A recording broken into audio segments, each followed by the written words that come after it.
মারা আপনারাও সবাই মিলে দুনিয়া নিয়ে খুশি হয়ে গেলেন, আখেরাত লাগবে না?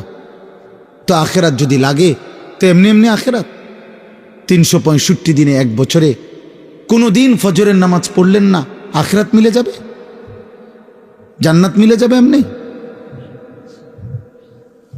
আস্তাগফিরুল্লাহ, আমি আপনাদের সামনে পবিত্র কোরআনুল কারীমের 11 নম্বর পারা 10 নম্বর সূরা, সূরাটির নাম সূরা ইউনুস। এই সূরার 2টি আয়াত 7, 8 এই 2টি আয়াত তেলাওয়াত করেছি। অল্প একটু সময়, ইনশাআল্লাহ এইটুকু সময়ের মধ্যে আমি এই 2টি আয়াতকে সামনে রেখে সামান্য কথা আরজ করতে চাই। আল্লাহ তাআলা আমাদেরকে তৌফিক দান করেন।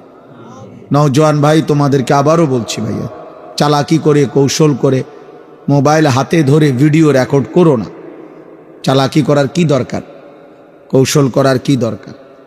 কোনো আলেমে দ্বীনের কোনো কথাই যদি তুমি শুনতেই রাজি না থাকো, ওনার কথা যদি নাই মানো, তো তুমি আর বসারই বা কি দরকার?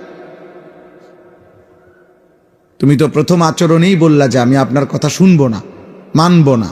তো তাইলে ভাইয়া আর বাকিটা শুনে লাভ কি? বাকিটাও তো মানা না মানারই প্রশ্ন। আমাদের ওয়াজের তো এইটাই মাকসাদ, এটা তো মানা না মানারই বিষয়, উপদেশ গ্রহণের বিষয়। তো সেটাই যদি আমার না হয় মানসিকতা, তো আর দরকার কি শোনা? কোরআনুল কারীমের মধ্যে আল্লাহ তাআলা বলছেন, ওয়ালাকাদ ওয়াসসালনা লাহুমুল কাওলা লাআল্লাহুম ইয়াতাযাক্কারুন। আল্লাহ তাআলা বলেন, আমি আমার কথাগুলো, মানে আল্লাহর কথাগুলো বারবার বলেছি। ওয়াসসালনা মানে হলো একটা কথাকে মজবুত করছি বারংবার বলে, যেন আমার বান্দারা উপদেশ গ্রহণ করতে পারে। তাহলে কোরআনুল কারীমের সমস্ত কথার মাকসাদ নসিহত, উপদেশ।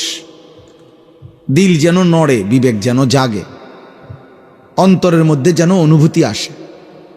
মনে রাখতে হবে, বিবেক বুদ্ধি সম্পন্ন প্রাণীকেই মানুষ বলে। মানুষ এজন্য তাকে বলে যে সে তার বিবেক আছে। আর বিবেক মানে কি? বিবেক মানে হলো পার্থক্য শক্তি, যার মধ্যে পার্থক্য করার মতো যোগ্যতা আছে। এটা সৎ, এটা অসৎ, এটা আদেশ, এটা নিষেধ, এটা করণীয়, এটা বর্জনীয়, এটা হালাল, এটা হারাম, এটা আমাকে করতে হবে, এটা আমাকে ছাড়তে হবে। এই পার্থক্য শক্তি যার মধ্যে আছে, এটাকে বলে বিবেক, আর এরে বলে মানুষ। এই জন্য পার্থক্য শক্তি যার মধ্যে নাই, হালাল হারামের পার্থক্য নাই, জায়েজ না